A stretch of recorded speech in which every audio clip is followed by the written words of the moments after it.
Welcome to my Puerto Rico magical history tour. This is Ben, and I thought the best way to give you a magical history tour was to bring you to the places itself. So I hope you enjoy, and here we go.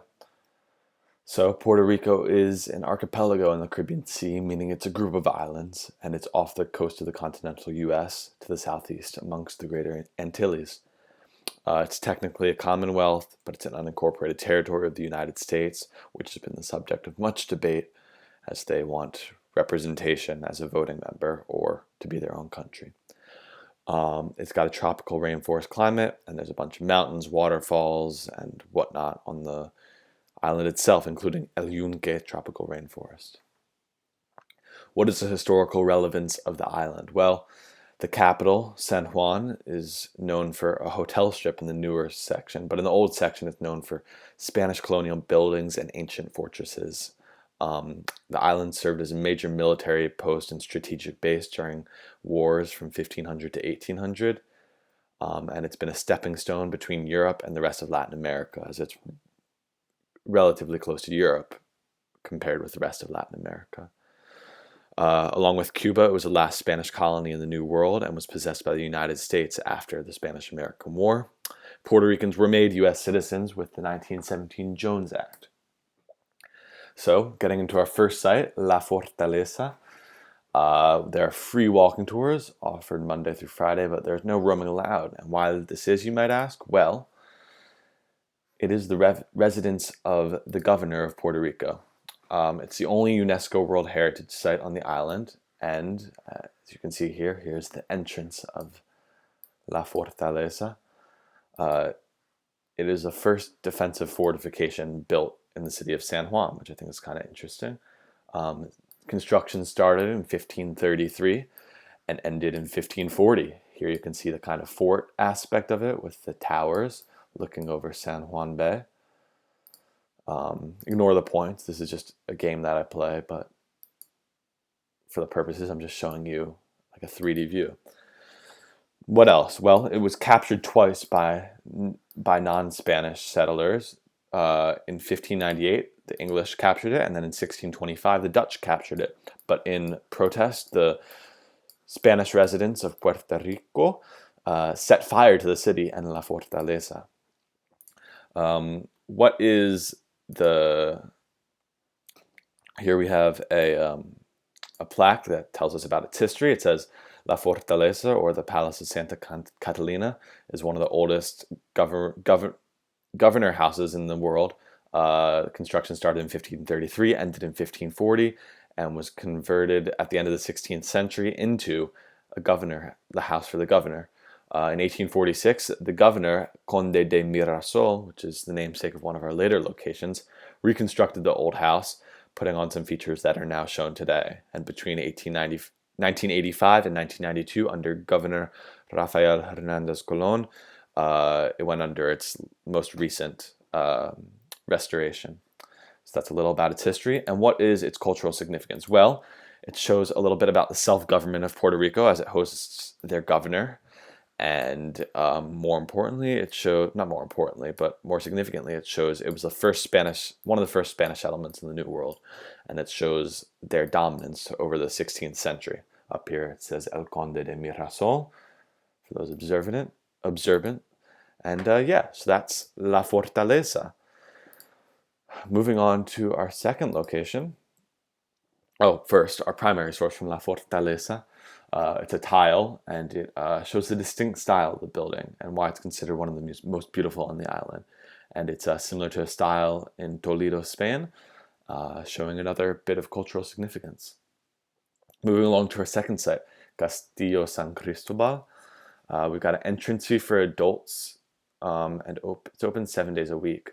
Entrance to the fort also pays entrance for one of our later sites, Castillo San Felipe de Morro. Didn't mean to do that.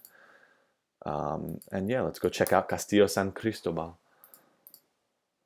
First point of view, we've got up here.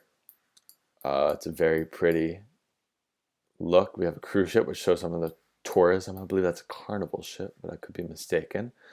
A little bit about Castillo San Cristóbal. It was built by the Spanish to protect San Juan from land attacks rather than air attacks. Here we can see a little tunnel and the inside. What else about it? It is the largest Spanish fortification in the New World, covering 27 acres, and it wraps around the whole city. Interestingly, from a historical significance perspective, it was used as a bomb shelter during World War II. And up here we have 3 flags. First one, the United States flag, I'm sure you know well. Second one, the Puerto Rican flag, which looks kind of similar. This third one, you may be wondering what that is. Well, it is called the Cross of Burgundy, and it was used by Spanish armies from 1506 to 1785. So it's a tribute to the Spanish heritage of this castle. Out here, we have a view of the city. Here is El Capitolio in the background, and it's just over here. There's a little, this guy tells us about the ongoing preservation. And what is the broader significance of the site? Well, it shows again the Spanish and their colonization of the New World and their dominance. Kind of similar to La Fortaleza in that aspect, but that's its biggest thing. It also had some significance during wars throughout the 16th through 19th century. As we see here, we have sentry boxes. That's where we are right now. They're called garritas in Spanish. And they're kind of cool little architecture. Anyways, that's Castillo San Cristóbal. As we move along to its primary source. Here's a plan of the city of San Juan, and point I is Castillo San Cristóbal. You can see how strategic it is, right? It guards San Juan. It guards San Juan from a land perspective. You can't really enter without going by here.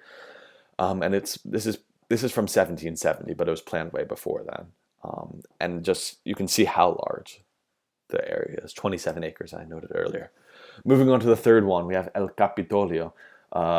Free tours, but must be planned ahead of time. It lies right on the ocean, and as you can see, it looks a lot like the U.S. Capitol building. Well, it was built between 1923 and 1961 and is home to Puerto Rico's Congress.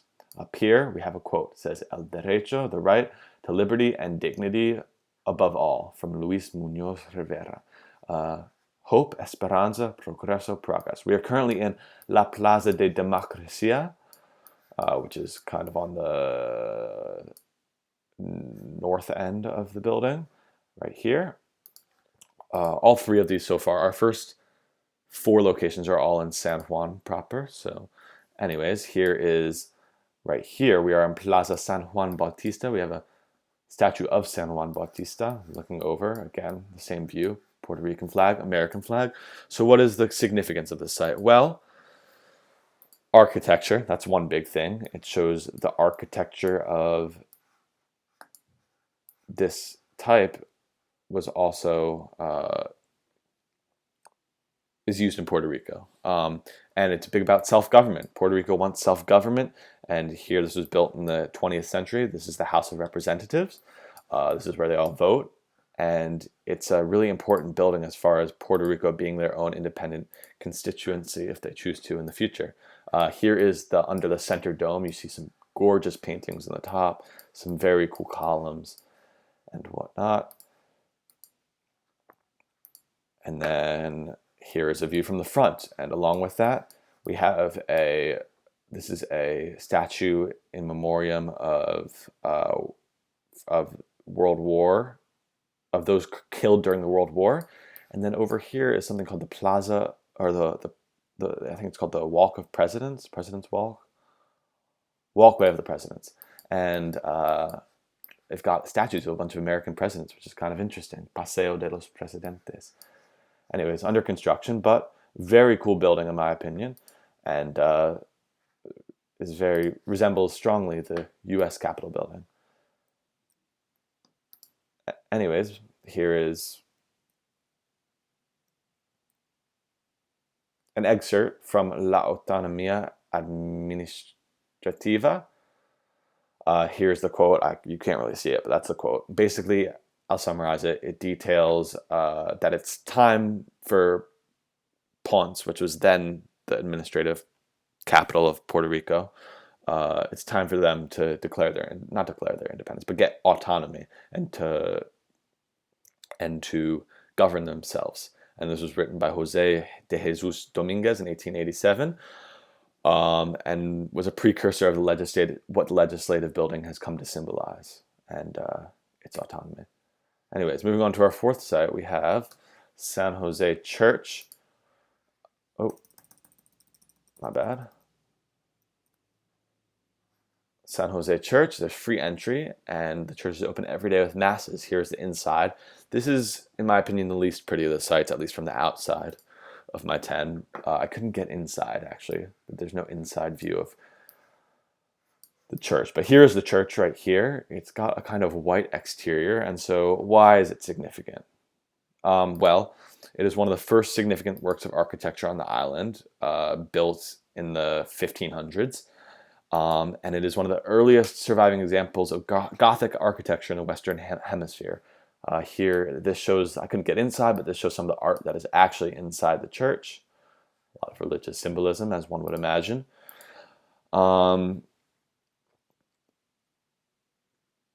This building actually once housed the remains to Ponce de Leon, which kind of touches on its significance in a broader perspective, right? With explorers and the New World, the discovery. Here's a little thing for Ponce de Leon, a little monument. He was once governor, actually, of Puerto Rico. It still houses his son's remains and the remains of Jose Campeche, who was one of the first notable Puerto Rican artists. So we are currently in Plaza San Jose. Here's the church. And yeah, that's about it for this one, but here's a view of the church from the front, and it's right next to a national art gallery. And yeah, it's a cool building, but not strikingly gorgeous as some of the other ones, but I think it has a lot of history, and along with its broader significance with explorers, it's significant in the fact that religion, bringing of Christianity to the New World, and architecture. So here's from the Journal of Christopher Columbus from 1492, talking about how he believed that he could convert the natives to Christianity, which is why San Jose Church was built in 1532. Spread religion. Anyways, moving along to our fifth site, Fortín Conde de Mirasol. Well, free entry, donations encouraged, and you can pay for a tour with the museum curator, Roberto Rabin. This is our first site that is not in downtown San Juan, and I will show you where it is. It is, if we zoom out, it's on the island of Vieques, which is actually off the main coast of Puerto Rico, but is still part of Puerto Rico itself. Anyways, as we can see, it's a small fort. This was actually built between 1845 and 1855, and was, in fact, you can see its cannons, was the last Spanish fort built during their time here. It now houses a museum on the art of Vieques and the history of Vieques. It's where you can find out the most about the cultural significance about the island of Vieques. As you could see from the last one, well, not in this one, but there's a lot of green, colorful architecture. That is due to Queen Elizabeth II, who was the monarch at the time that this building was built. As we see a gorgeous sunset. Here's the front entrance.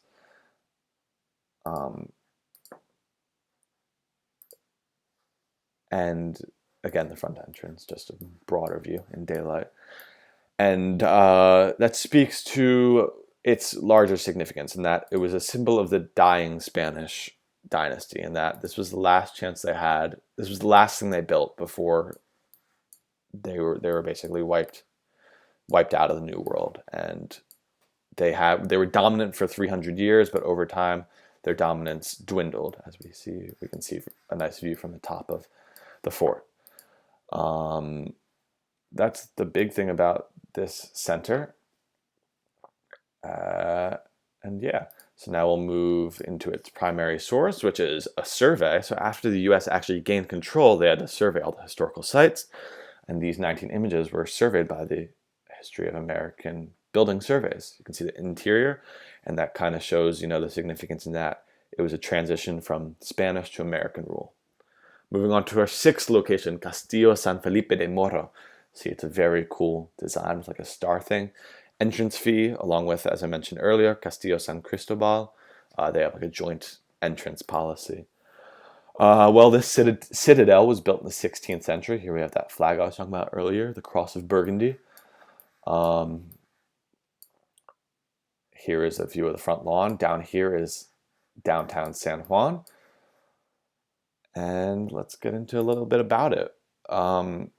It was designed to guard the entrance to San Juan Bay from a naval perspective, which I'll show you a bit later. But here is El Morro Lighthouse to signal ships that, hey, here's San Juan Bay, we're here.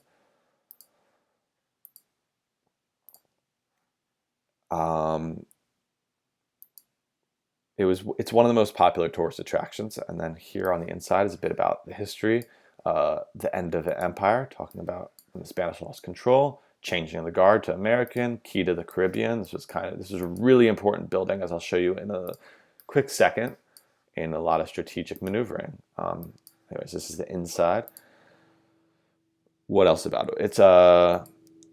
Its broader significance historically is that it defended Spanish claims to the New World.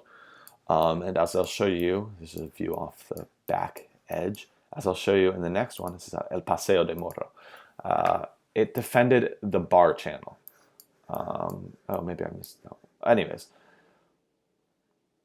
if you can see here, strategically, in order to get into San Juan, you had to come through the Bar Channel. This is a half-mile wide, and the only way to get in was to come through Castillo San Felipe de Morro. So that's why it was super important. As you can see, this is another view from inside. Kind of cool architecture with some nice arches. And yeah, so that's why it's really important. It was basically the way that the Spanish defended their claims on overseas. Our primary source is a drawing of the fortifications of Puerto Rico. And over here we can actually see Castillo San Felipe de Morro as it guards the entrance to San Juan Bay, the Bar Channel. This was drawn about 1820, and I believe it was enhanced. That's what that shows. Anyways, I thought that was a cool image. And moving along to our seventh site. This is Faro las Cabezas de San Juan. You need a reservation, and there's an admissions fee. Tour most days, but they always have a specialist for you, which I think is pretty cool. This is a lighthouse that is on the northeast coast of Puerto Rico. If I zoom out, you can see San Juan, which is where we spent most of our tour, is over here, and we are currently over here. Well, you can see for very long. Now this is home to a natural reserve, along with many rare flora and fauna and a bioluminescent bay. Anyways, but this is a historic lighthouse. It was built in 1880, and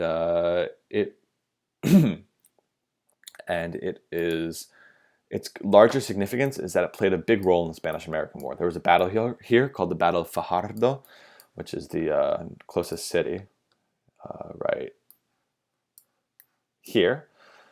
As we see, here's the front entrance of the lighthouse. I'm not sure what this is, but I think it's just a bad picture. Anyways, so its significance is that it played a huge role in the Spanish-American War, and the Americans ended up winning the war, but it was one way where they were trying to defend themselves, the Spanish. Here's the entrance, 1880 when it was built. Here is another view of the entrance.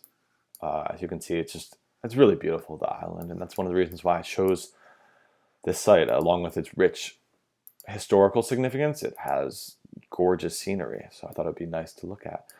Here is a bit about where it's located, latitude and longitude.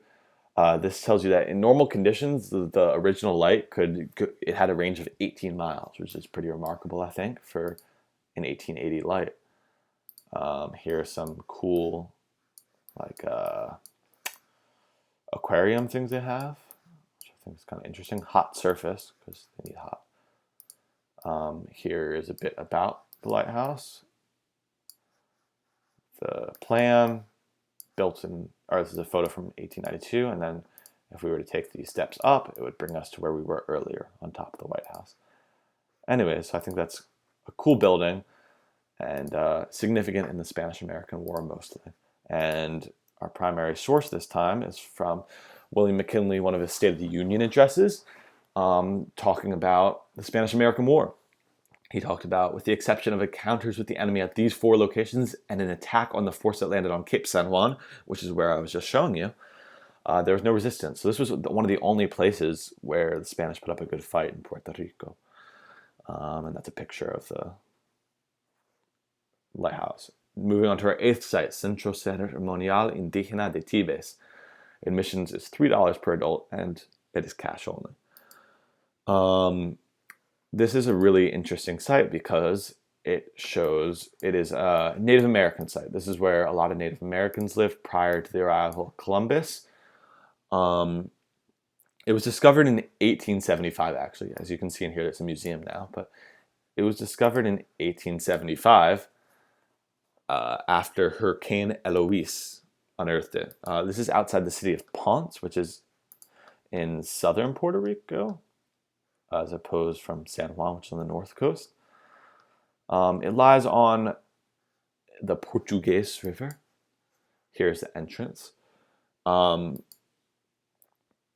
It is the oldest astronomical observatory in the Antilles, which I think is pretty cool.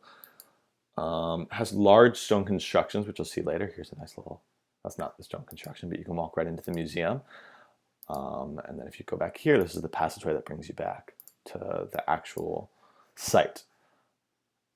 Anyways, sorry, got a bit sidetracked there.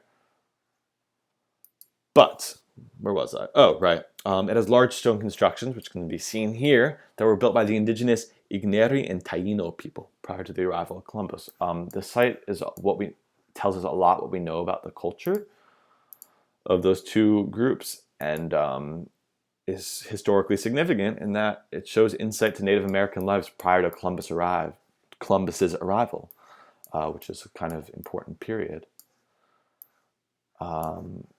Anyways, again, more stones. When it was unearthed in 1975 by Hurricane Eloise, there were 186 human remains found, which made it the largest indigenous burial site in the entire region of the Antilles, which is why it's so significant and why I chose it as my 8th site. Here we have our primary source, which is a piece of Taino art. It's an amulet carved between the year 700 and 1500, showing the religious beliefs of pre-Columbus natives. They had a complex system that included a hierarchy of deities. So yeah, that's why that was important. Moving on to our 9th site, Cuartel de Ballajá.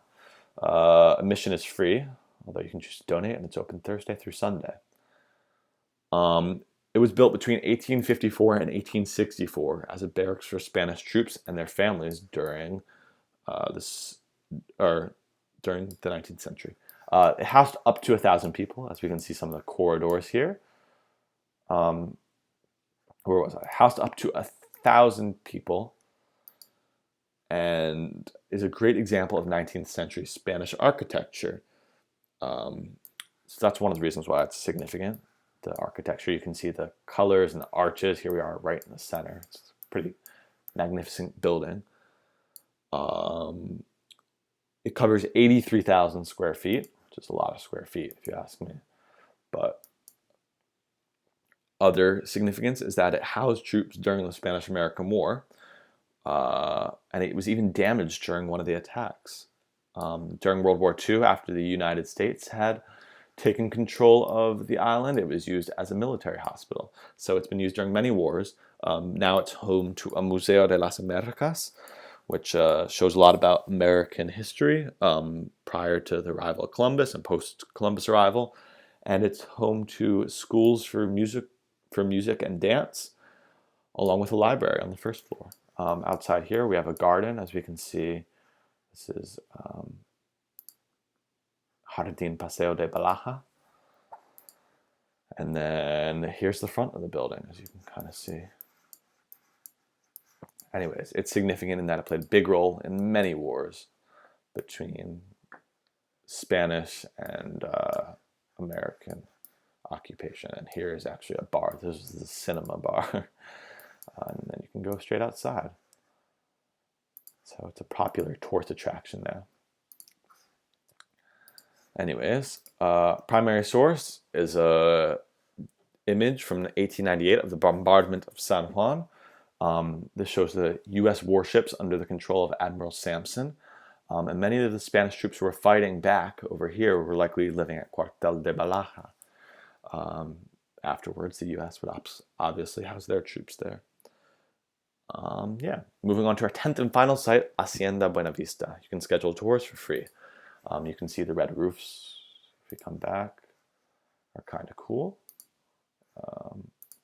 And yeah, let's get into this one. So it's a coffee plantation. It was built in 1833. We can see it's a densely forested region. It's outside of Ponce as well, on the south side of the island, near Centro Ceremonial Indígena de Tibes. It's now a museum, but it used to host a coffee plantation. Here you can see some of the buildings that are now restored, but they show kind of the architecture, which is kind of cool. And it's colorful. It's on the United States Register of National Historic Places. And an interesting fact about it is that it contains the only remaining example of the Barker hydraulic turbine, which makes it a mechanical engineering landmark. So that's kind of a big deal that it's a landmark in that sense. Here are some of the restored buildings on the site where the people used to live. So it's 500 acres, which is huge. It was started by a man named Don Salvador de Vives, who was a immigrant from Venezuela, although he was Catalan. And initially, he only made it for plantains and corn and avocado and bananas. And there was no coffee produced until the 1880s, when his son had control of the plantation. Here's the entrance to the plantation, Hacienda Buena Vista. And once the son took control in the 1880s, he made it a coffee plantation because that was the cash crop at the time. And it shows a lot of historical significance in that, here's the mountains, in that for a while this was not, or that once it became a coffee plantation, that was a huge deal. It's the one of the oldest coffee plantations it's the best remaining example of a Puerto Rican coffee plantation, which was a big deal. It was one of their biggest exports for a while. It also shows a bit about trade and the significance of trade. And here's a little walkway that we can take down. And this lies on El Rio Cañas. So yeah, this is our 10th and final site. And that's all for that.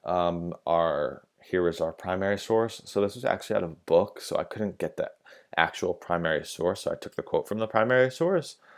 But so Carlos Vives, the son who made it into a coffee plantation, this 1859 document showed that Carlos Vives was contracting the services to build this 2-story brick and masonry L-shaped residence, which is how part of the hacienda was built and how it became a coffee plantation from what it originally was. So that was my tour. I hope you enjoyed. Here is the map of where my locations are. As you can see, 6 of them were in San Juan, so I've made a little, outset. They're all numbered. Here are my 2 locations in Ponce, the Centro Ceremonial and the Hacienda. We have the one on the island of Vieques and the one on the northeast coast. So I hope you enjoyed. Thanks for watching.